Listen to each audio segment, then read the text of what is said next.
hearing to order. Would everybody please rise for the Pledge of Allegiance?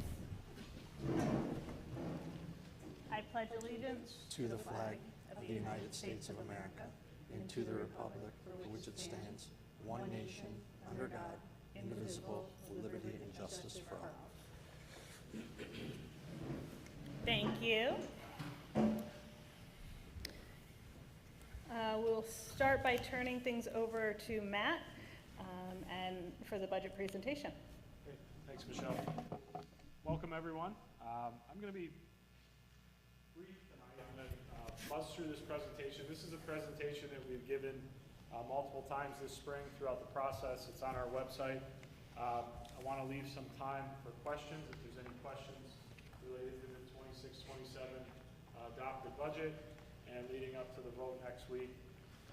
And then obviously we have the meet the candidates at 6:30. So our budget that was adopted by the board last month and will be located, you'll see it in front of you, Proposition 1 next Tuesday, is a total expenditure increase of just over 1% over the current 25-26 budget, and that will require a 2.26% increase to the tax levy for the current year, and that is tax cap compliant.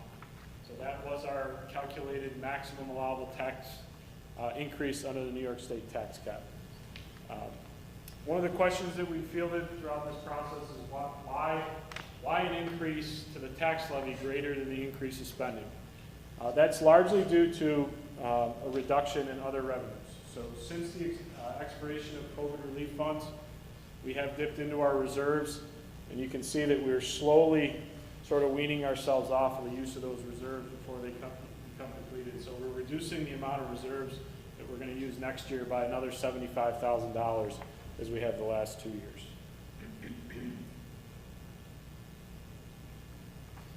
Okay, so the required three-part format we have to report our budget in all school districts. If you look at any budget newsletters or budget documents for schools, you'll see it in this three-part form. With all school districts, program is where most of the money is spent. You see a 1.21% increase there. We'll talk about the cost drivers in a minute.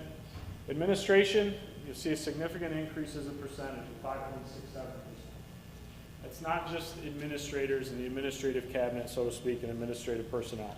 There are a number of things included in that amount, not that we say is administrative, but what the state designates as administrative expenses.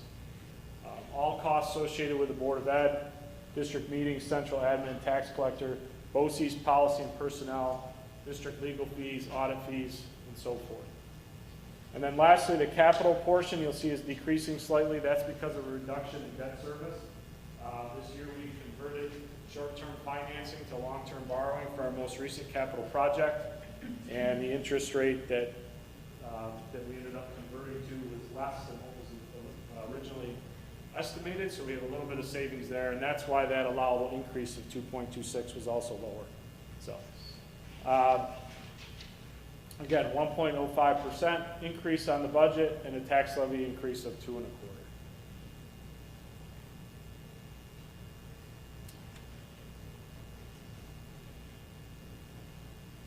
Bear with me, I gotta get through these animations. It's so creative. The budget process really starts in November, and there's a number of factors that are considered. First and foremost is always student needs. That is the number one driver of all of our budget decisions. And when we look at the changes in student needs for the district over the last couple of years, it's pretty extreme. We will, in all likelihood, open our 26-27 school year with less than 500 students K-12, which is the first time ever. We're currently at 512 kids, including pre-K, so we anticipate just through attrition we're going to be under 500 next year. But we've seen a drastic change in our student needs. Despite a declining enrollment, we've seen an increase in the number of students that have needs through the Office of Special Education. We have upwards of 35% now of our student body that either has an individualized education plan, an IEP, or a 504 plan for some sort of accommodation in a general education setting through the CSE. So that generally requires more staffing, which is more cost. And we're going to talk about personnel costs in a minute. So we've seen an increase in student needs despite the enrollment declining. We also have 139 kids that are currently enrolled in advanced placement courses, 8 different course offerings, which is the highest we've ever had. So when the board says we have this mission of every student every day, we mean it. We are trying to meet the needs of all of our students every day, but it's costly.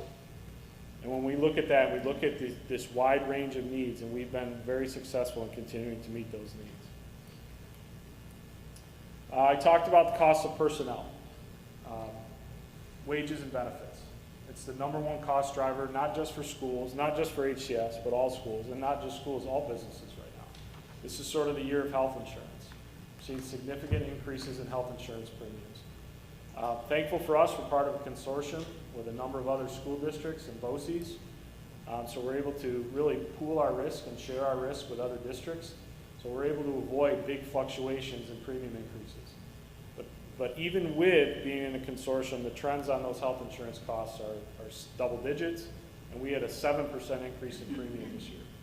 So just to give you some context, the line item in our budget for health insurance for all of our active and also post-employment benefits for our retirees is over $3 million.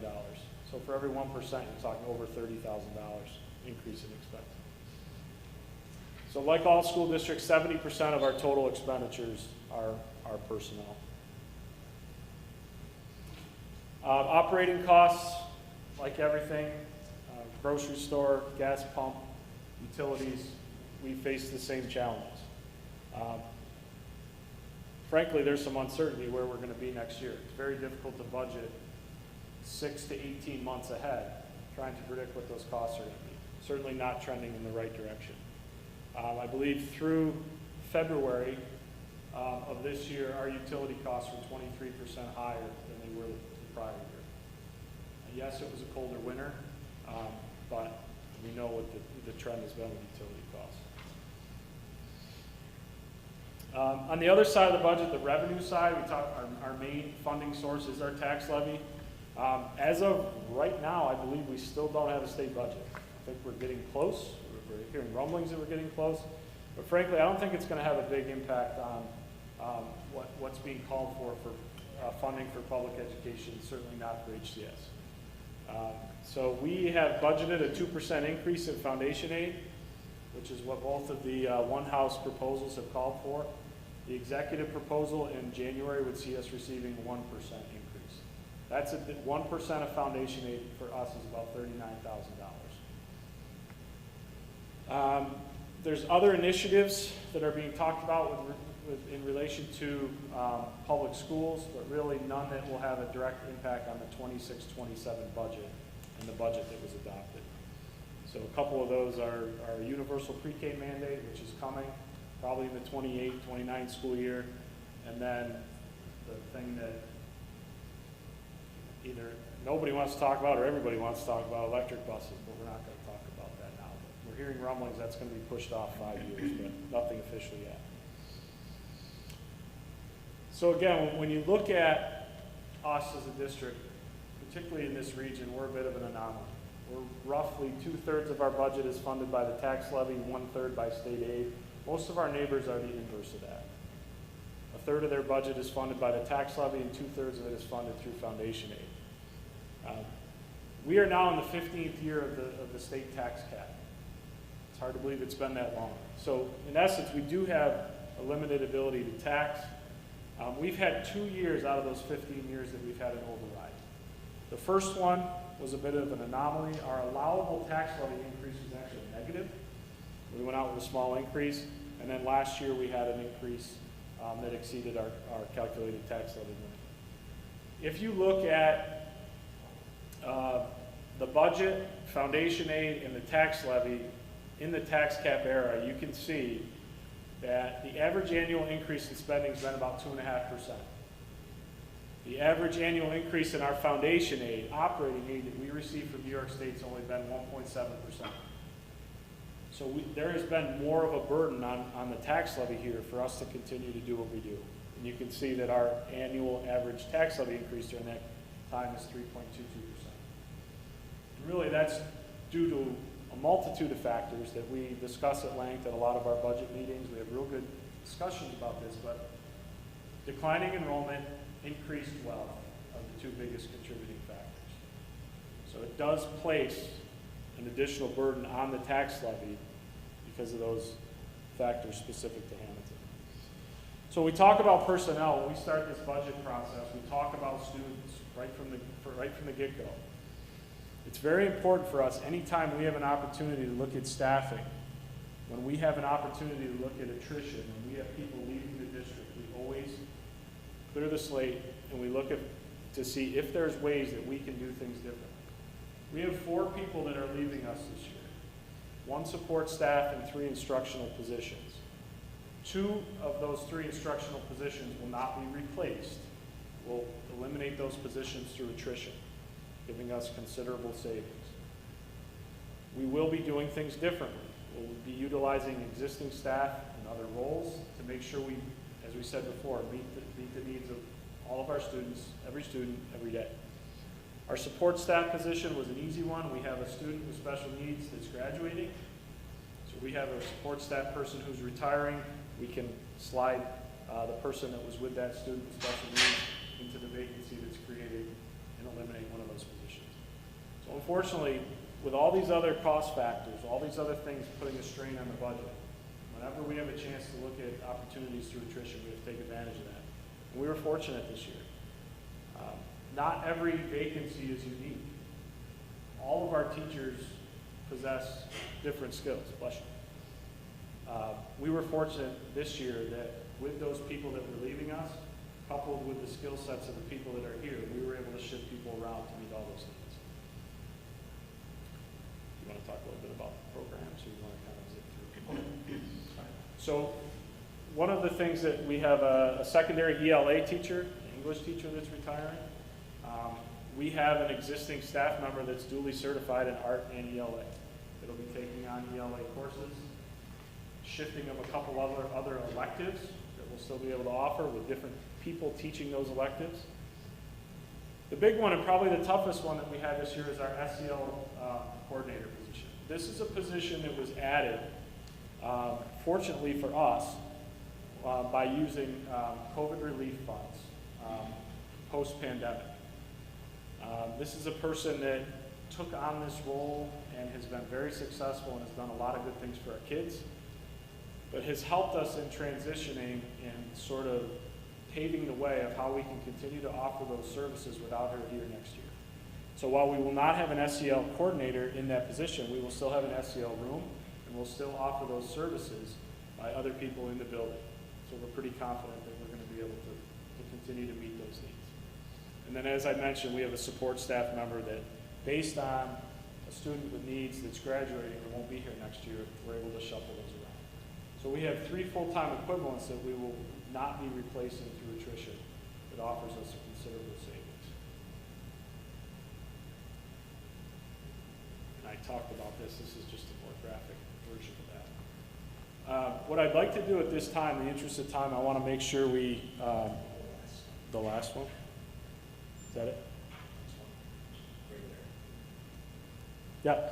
So as I mentioned, we're going to, with these changes, despite not replacing these 3 positions, we believe we're going to be in a position next year to maintain all programming.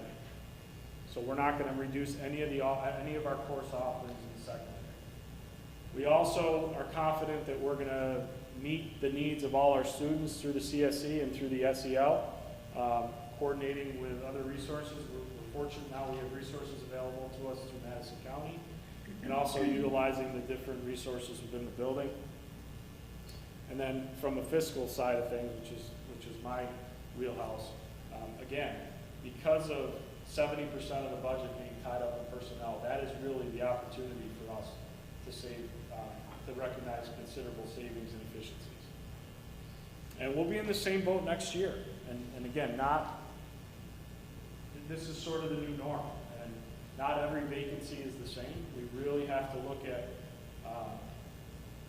what's on the table, what we need to do to meet the needs of our students, and what resources we have in the building. So, at this time, we do have to meet the candidates at 6:30. Our budget newsletter went out. If you did not receive our newsletter, when I'm done presenting, I'll be in the back with Jody. We ask that you please let us know if you did not receive this newsletter. We've been getting feedback. We do a bulk mailing through our postal service, but we have been hearing from some folks that they didn't receive this. And we've been having some problems with the postal service. So if you did not receive this, we'd like to know. With that said, I'd like to open it up to any questions. If there's any specific questions that are specific to the 26-27 budget process as we approach the vote next week, or any specifics on the budget itself, if we're prepared, we'll do our best to answer that. Our vote is next Tuesday, noon to 8 in the school bus garage. The voting requirements are right here in the newsletter. You'll see the budget proposition, the school bus proposition, which is for one diesel-powered school bus. Get those in while we can. The public library proposition, and then the board seat election. Three candidates for 2 seats. So that'll be next Tuesday. So with that, if there's any questions publicly, if you want to come forward and ask them, you're certainly welcome to. If you don't want to do it publicly and you want to come see me afterwards, I'll certainly make myself available up until 6:30. So, any questions?